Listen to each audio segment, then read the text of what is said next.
Iran के बाद अब यमन ने इजराइल पर हमला किया है और सबसे बड़ी बात यह है कि यमन के इस हमले में जहां पर मिसाइलें दागी गई हैं, ड्रोन भेजे गए हैं और इजराइल के तेल अवीव और हाइफा में किस तरीके से प्रहार हुआ है, ये तस्वीरें आप देखिए।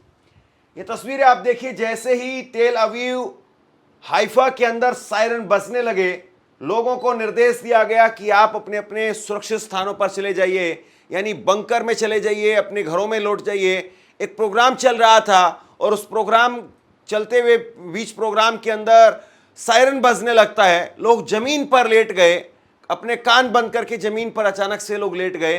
तो ये इस वक्त में इजराइल की तस्वीर है और इजराइल के आसमान को आप देखिए। इजराइल के आसमान में लगातार इंटरसेप्ट की गई यमन की तरफ से दागी गई मिसाइलें, लेकिन यह बता रहा है कि कहीं ना कहीं इजराइल एक नए फ्रंट पर फंसता हुआ नजर आ रहा है। ईरान के साथ में अभी जो कुछ हुआ है वो कायदे से ठंडा पड़ा भी नहीं है और यमन ने बहुत पहले कह दिया था कि जिस तरीके से इजराइल ने हमला किया है इसका अंजाम उसको भुगतना होगा। रेड सी में लगातार वो समुद्री जहाज़ों को निशाना बना रहे हैं और अब तेल अवीव और हाइफा, उन शहरों में भी सायरन बजने लगते हैं। उन शहरों में भी लोग ये निर्देश दिए जा रहे हैं लोगों को कि आप सुरक्षित स्थानों पर चले जाइए। तो इसका मतलब क्या समझा जाए?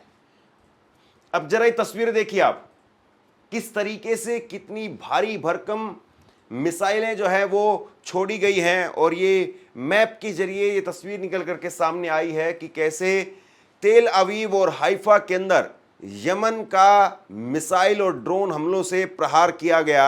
और ये सबसे बड़ी बात यह है कि आप इजराइल के तेल अवीव तक पहुंच रहे हैं और यमन जिस तरीके से पहले से ही खुले तौर पर ईरान के साथ में खड़ा है, गजा फ़लस्तीन में जिस तरीके से इजराइल की तरफ से कहर बरपाया जाता है, उसको लेकर के खास तौर पर यमन जो है वो इजराइल पर इस तरह के हमले करते रहा है। लेकिन एक बार फिर से ऐसा लगता है कि कमजोर इजराइल को इस वक्त में हर कोई दबोचना चाह रहा है और ऐसे में यमन की तरफ से ये बोला गया हमला अपने आप में स्पष्ट करता है कि यमन भी अब पीछे नहीं है। ये सही है कि कुछ मिसाइलों को इंटरसेप्ट कर लिया गया। ये खबर आप देखिए जो इंटरनेशनल मीडिया में रॉयटर्स के हवाले से मैं आपको बता रहा हूं। रॉयटर्स ने इस खबर को कवर किया है, इंडियन एक्सप्रेस ने इस खबर को कवर किया है और बताया कि किस तरीके से एक बड़ा हमला यमन की तरफ से इजराइल पर बोला गया है। यह अपने आप में बहुत बड़ी खबर है और इजराइल के लिए एक तरीके से आप कह सकते हैं कि नया फ्रंट खुल गया है। नेतन्याहू, उनको अमेरिका जाना है, लेकिन अमेरिका जाने से पहले ही इस सप्ताह नेतन्याहू अमेरिका जाएंगे और अमेरिका जाने से पहले ही उनका स्वागत किया जा रहा है। यानी उनको बताया जा रहा है कि अगर डोनाल्ड ट्रंप के पास में जा रहे हो तो अच्छे से जाकर के बताना कि यमन भी पीछे नहीं है। कहीं ना कहीं मैसेज यही है। और ईरान ने भी कह दिया था कि जब हमारी मिसाइलें इजराइल पर कहर बरपा रही थी तो उसके पास में कोई चारा नहीं था इजराइल के पास में, सिवाय इसके कि वो भाग करके अपने डैडी के पास जाए। और अब जैसे ही खबर सामने आई कि नेतन्याहू व्हाइट हाउस जा रहे हैं, अब सीधे व्हाइट हाउस में मुलाकात होगी, तो यमन ने एक और मैसेज अपनी तरफ से भेज दिया कि यमन भी पीछे नहीं है। कुल मिलाकर के आप कह सकते हैं कि इजराइल और अमेरिका दोनों को इस वक्त में ये यमन और ईरान की तरफ से आंखें दिखाई जा रही हैं कि आपने जो हमें कमजोर सोचा था, हम कमजोर नहीं हैं, आप पर जोरदार पलटवार करेंगे। इजरायली सेना ने मंगलवार को कहा कि यमन से इजराइल की ओर दागी गई एक मिसाइल को सफलतापूर्वक इंटरसेप्ट कर लिया गया है।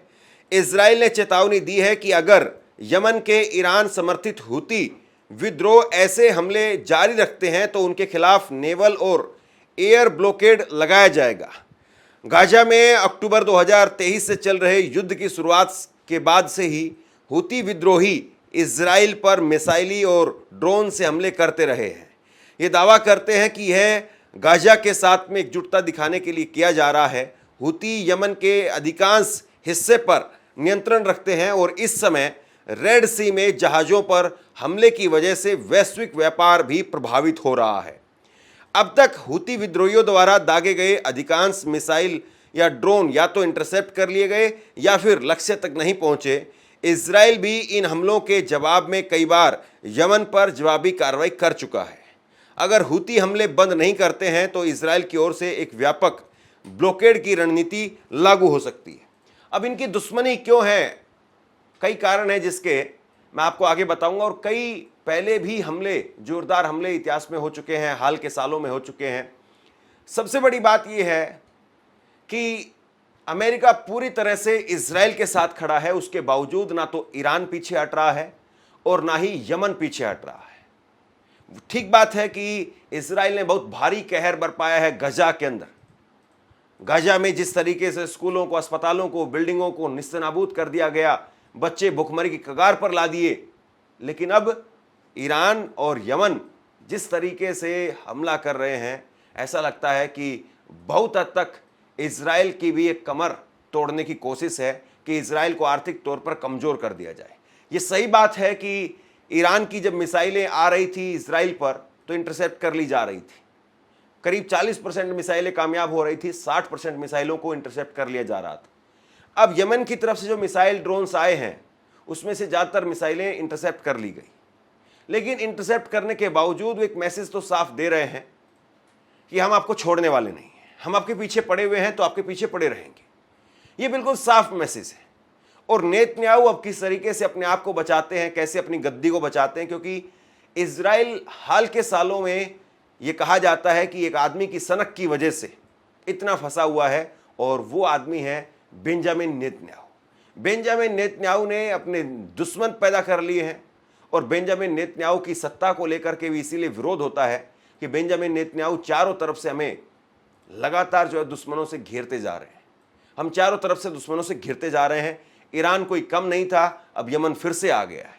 फिर से आ गया मतलब पहले भी यमन ने हमले किए हैं। अब इन दोनों के बीच में दुश्मनी क्यों है? हूती विद्रोहियों और इजराइलियों के बीच में दुश्मनी क्यों है, इस बात को जरा समझिए। ईरान और इजराइल दुश्मनी का विस्तार, ये सबसे अहम आज के तारीख में ताज़ा वजह है जिसकी वजह से हमले हो रहे हैं। हूती ईरान समर्थित है और ईरान इजराइल की पुरानी दुश्मनी का हिस्सा बन गए हैं। ईरान का उद्देश्य है इजराइल को घेरना, हूती इसका साउथ वेस्ट फ्रंट बनते जा रहे हैं। दूसरी बड़ी वजह है गाजा और फलस्तीन से एकजुटता। अक्टूबर 2023 में जब इजराइल हमास युद्ध शुरू हुआ, हूतियों ने खुद को गाजा के साथ में खड़े होने वाला मुस्लिम संगठन बताया। उन्होंने कहा कि वो इजराइल की दमनकारी नीतियों के खिलाफ है और उन्होंने इसे धार्मिक कर्तव्य बताया।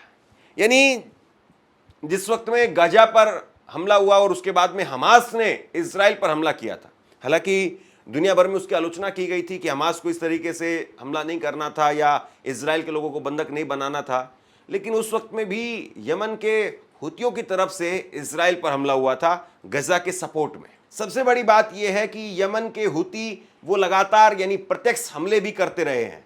हूती अब ड्रोन और मिसाइल से इजराइल पर हमले कर चुके हैं। उन्होंने रेड सी, बाब अल मंडेब, जल डमरू मध्य में जहाजों को निशाना बना करके वैश्विक व्यापार को भी प्रभावित किया, विशेष करके इजरायली या उससे जुड़े हुए जहाज हैं। तो रेड सी में भी लगातार यमन के हूती, ये पहले से मैसेज था यमन के लगातार कमांडर्स की तरफ से कहा जा रहा था कि हम अमेरिका पर भी और इजराइल पर भी उनके जहाजों को रेड सी के अंदर निशाना बनाएंगे, उनके जहाजों पर सीधे अटैक करेंगे। और ये जहाज जो है दुनिया भर का माल इधर से उधर करते हैं, यानी वैश्विक व्यापार इससे प्रभावित हो रहा है। और चौथी सबसे बड़ी वजह सीधी धमकी। हूती नेतृत्व ने सार्वजनिक रूप से कहा है कि जब तक गाजा में युद्ध चलेगा वो इजराइल को निशाना बनाते रहेंगे। उन्होंने इजराइल को जायनी दुश्मन कहा और खुद को इस्लामी प्रतिरोध का हिस्सा बताया। तो यानी एक धार्मिक वजह है जिस वजह से भी यमन के हूती वो लगातार इजराइल पर अटैक करते रहे। और सबसे बड़ी बात यह है कि अभी जो तस्वीरें निकल करके सामने आ रही हैं, केवल ऐसा नहीं है कि ईरान ने जिस तरीके से अटैक किया, इजराइल उसके बाद कमज़ोर हो गया, तभी जाकर के ये यमन की हिम्मत हो पाई है। यमन ने इससे पहले भी कई बार अटैक किए हैं। ज़रा एक तस्वीर देखिए आप, और ये तस्वीर बताती है कि किस तरीके से जब सायरन बजते हैं और वहाँ पर अनाउंसमेंट होती है कि यमन की तरफ से मिसाइलें दागी गई है, तो कैसे लोग भागते हैं और कैसे लोग लगातार बंकर्स में शरण लेने के लिए मजबूर हो जाते हैं, अपनी गाड़ियों को सड़क पर ही बंद कर देते हैं। तो ये अपने आप में इजराइल के लोगों को लेकर के आप जरा तस्वीर के जरिए समझिए कि जब दावा किया जाता है कि इजराइल बहुत सक्षम देश है, टेक्नोलॉजी के लिहाज से बहुत मजबूत है, ये है वो है, ऐसा है वैसा है, लेकिन आपको अगर चलती हुई गाड़ी आपकी सड़क पर ज्यों की त्यों छोड़ करके अगर बंकर में भागना पड़े, आपको अगर छुपना पड़े, आपको ये भी नहीं पता हो कि जिस गाड़ी को मैं छोड़ करके जा रहा हूं, जिस गाड़ी में मेरा सामान है, कीमती सामान है, वो गाड़ी में जब तक आऊंगा तब तक मिलेगी या नहीं, हो सकता है कि वो मिसाइल के हमले में मारी जाए, यानी गाड़ी तबाह हो जाए, बिल्डिंगें तबाह हो जाए।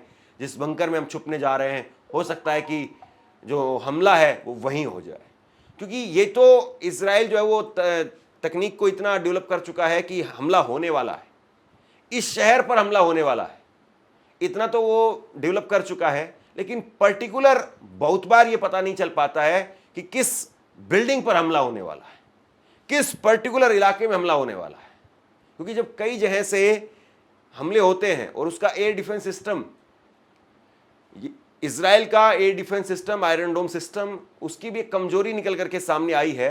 और वो कमजोरी ये है कि अगर एक तरफ से हमले होते हैं, एक तरफ से एक दिशा से हमले होते हैं, तो एयर डिफेंस सिस्टम, उसका आयरन डोम सिस्टम वो काम करता है, बेहतरीन काम करता है। लेकिन अगर चारों तरफ से हमले होने लगते हैं तो फिर वो मशीन, उसका एयर डिफेंस सिस्टम, आयरन डोम सिस्टम, वो जज नहीं कर पाते कि हमें किस तरफ की मिसाइलों को पहले अटैक करके नीचे गिराना है। और इसी बीच में जो है इजराइल घिर जाता है, और इजराइल का जो क्षेत्रफल है वो बहुत बड़ा नहीं है। इजराइल का आप ये कह सकते हैं कि आबादी उत्तर प्रदेश के कोई एक बड़े जिले से जो है उससे भी कम होगी, तो कोई बहुत बड़ा क्षेत्र नहीं है, बहुत बड़ी आबादी नहीं है, और उसको आप चारों तरफ से घेर करके भी आप अटैक कर सकते हैं। और यही जो है वो इजराइल पर लगातार अटैक होते रहते हैं, और इसीलिए इजराइल ताकतवर इकोनॉमी होने के बावजूद भी जबरदस्त उसको नुकसान होता है। कुछ हमले देखिए जो इससे पहले हुए हैं। 26 दिसंबर 2024 को हुती विद्रोहियों ने तेल अवीव और अस्कलोन पर हाइपरसोनिक बैलिस्टिक मिसाइल और 2 ड्रोन हमले किए, जिसमें 16 लोग घायल हुए। इजरायली सेना ने दावा किया कि मिसाइल को नष्ट कर दिया गया है। इसके साथ में एक और हमला 27 दिसंबर 2024 को, यानी अगले ही दिन, इजराइल ने जवाबी कार्रवाई में यमन के सना हुदैदहा में हुती ठिकानों पर हवाई हमले किए, जिसमें कई ठिकाने तबाह हुए। फिर इसके बाद में एक और हमला होता है 3 जनवरी 2025 को, यानी कुछ ही दिनों के बाद में हुती विद्रोहियों ने तेल अवीव के बेन गुरियन हवाई अड्डे पर हाइपरसोनिक मिसाइल से हमला किया, जिसमें 12 लोग घायल हो गए। इजराइल ने एक मिसाइल को मार गिराने का दावा भी किया था।